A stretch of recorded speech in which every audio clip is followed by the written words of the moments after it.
Доброго здоров'ячка, хунту і хунтубери. В інтернетах зараз активно обговорюється така теорія.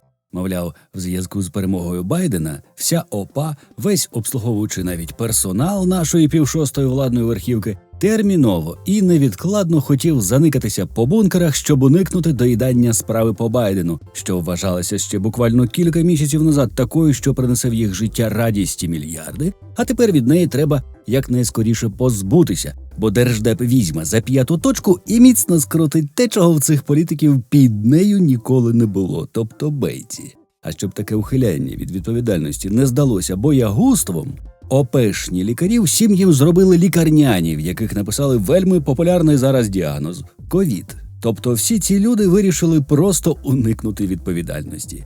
Я не є прихильником цієї теорії з двох причин. По-перше, ховатися по бункерах зазвичай звик керівник сусідньої держави, бо вони в нього є. Наші в таких випадках кудись літять. В Оман, в Буковель, в Австрію, не знаю. І друга причина, з якої я не вірю в цю теорію. Щоб так зробити, треба мати яку-не-яку чуйку і розуміння, чого не можна сказати про наших можновладців. Тож я певен, що вони банально одне одного просто перезаразили, ото й уся теорія. А щоб відволікти від розмов про це, ввели карантин вихідного дня. Бо в першому випадку народ обговорював би лише їх. А тепер всі обговорюють, що робити з вихідними, куди піти, куди податись. В епіцентрі всі охочі відпочити не вмістяться, звичайно. А всі інші зони для масового відпочинку по країні тепер мають бути закриті по вихідних. Куди йти відпочивати, я порадити не можу, звісно. Якась частина країни, скоріше за все, буде передивлятися улюблені моменти з виступів кварталу або сватів. Ну, хоч поржать же ж. А підписники Пенса, певен, займуться чимось корисним. Відпишіться в коментах, до речі, чим саме? Риболовля, гриби, будівництво дачі, ремонт машини? Куди дівати стільки часу будете, люди? А я поки озвучу кілька дотепних думок про відносини двох країн, одна з яких ще донедавна вважала себе наддержавою, але була спіймана на вивозі українських унітазів з українських же кораблів, та й не тільки на цьому, а інша держава. А справи у іншої держави не настільки кепські, втім казати про радість радісну теж якось язик не повертається. Роздивимось. Американська сага триває. Ім'я переможця на президентських виборах відомо – Джозеф Байден. Але його перемога повинна бути сертифікована окремими штатами і підтверджена колегією виборців. Так себе підстраховує американська система, доводячи справу майже до абсурдності. А поки 45-й американський президент Трамп не збирається поступатися Байдену Білим домом, сподіваючись відсудити у нього перемогу, хоча в успіх затії вже не вірять навіть його соратники. Американська система довела, що здатна забезпечити перевибори влади. Тепер їй доведеться пройти через випробування кризою транзиту цієї влади. До 20 січня 2021 року, коли новий президент США повинен вступити на посаду, Америці доведеться пережити чимало тривожних хвилин. Трамп готовий залишити після себе мінне поле, щоб із задоволенням спостерігати, як на ньому буде підриватися його наступник. Якщо не я, то хоч потоп. Світ не спить ночами, стежачи за американською рулеткою не через порожню цікавість. Світ не спить, бо залежить від Америки. Ця країна – стрижень глобального порядку. Америка чхає, а світова спільнота відповідає конвульсіями. Тим часом американські вибори – не тільки боротьба двох дуже літніх людей за владу. Ми побачили зіткнення двох моделей розвитку – націонал-консерватизму і ліберального глобалізму. Зіткнення перетворюються в соціальний, расовий, гендерний конфлікт. Америка, розгубившись, зупинилася, разом з нею застигла і решта світу. Іронія в тому, що Сполучені Штати Америки були згуртованим суспільством з чіткою траєкторією в період протистояння з СРСР. Після відходу Радянського Союзу здавалося, що настає епоха американського порядку. Але раптом, в зеніті своєї могутності, Америка почала втрачати драйв. В останнє десятиліття США почали скидати з себе свідову відповідальність, відповзаючи в раковину. Виявилося, що гегемонізм – важка ноша. Трамп завершив цю втечу, проголосивши принцип «Америка понад усе», що означає «ми плюємо на всіх і гори все вогнем». Поразка Трампа не означає відхід зі сцени консерватизму в націонал-популістській обгорті. Близько 70 мільйонів американців, які проголосували за Трампа, залишаються базою для курсу «а нам плювати». Американські спостерігачі застерігають, що новий лідер консерватизму може виявитися більш підготовленим до влади, ніж Трамп.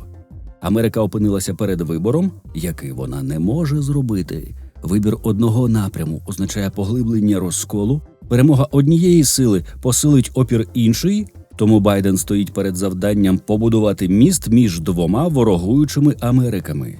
Байден вже дав зрозуміти, що буде рухатися до середини, запозичуючи ідеї як лівих, так і трампістів. Так, він заговорив про зовнішню політику для середнього класу, яка повинна створювати умови для добробуту пересічного американця, а не для розжирілих корпорацій. А це породжує загрозу для неолібералізму та глобалізації. Сьогодні, кажуть радники Байдена, глобалізація працює на Китай, і Америка не повинна повторювати дурниці про вільний рух капіталу і товарів. Ще одна ідея Байдена – зміцнення демократії, але не за рахунок експансії, а через зміцнення інститутів всередині країни і консолідацію ліберальної спільноти. Звідси його ідея саміту демократії. Байдену доведеться прислухатися до лівих прогресистів. Так, вони виступають за міжнародне антитрастовське законодавство і ліквідацію офшорів. Вони хочуть, щоб світ прийняв закон про корупцію в Америці за кордоном.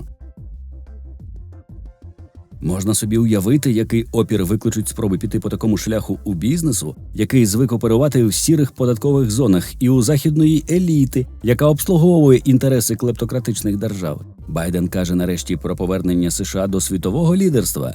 Як нація, ми повинні довести світові, що Сполучені Штати знову готові до лідерства. Але радники уточнюють.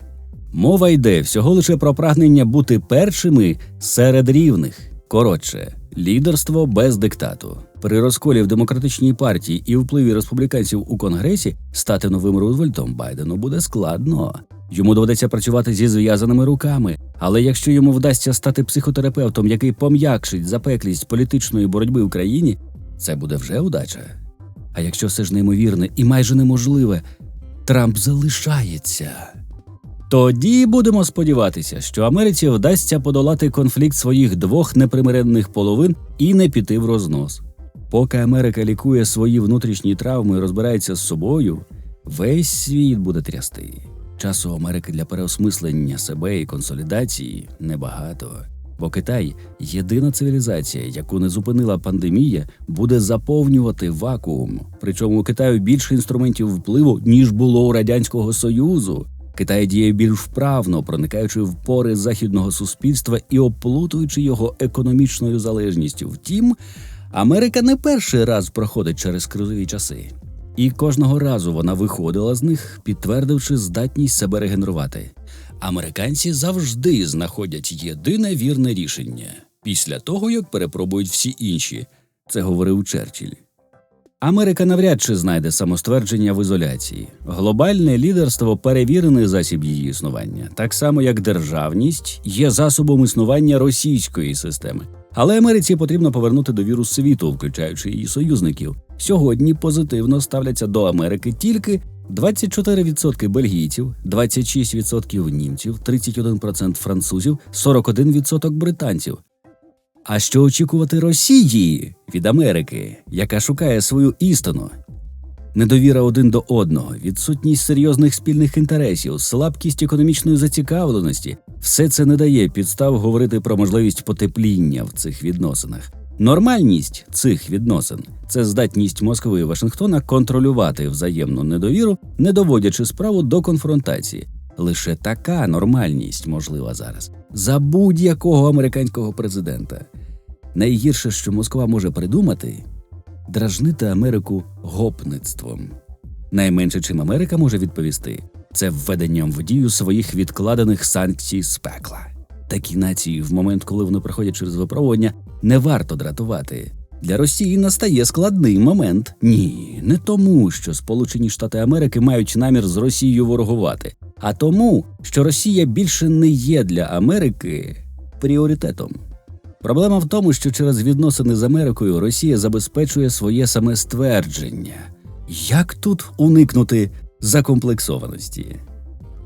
Бережіть себе, підписуйтесь на Пенса, тицяйте в червону пімпочку внизу під роликом, щоб стала сіренькою, а потім тицяйте дзвоник. За можливості підтримати канал фінансово, надсилайте донати з будь-якої картки і валюти світу. Частину всього прибутку від каналу Пенс направить бійцям на перемогу, тож перегляд, репост, лайк і коментар – це ваш внесок у перемогу України.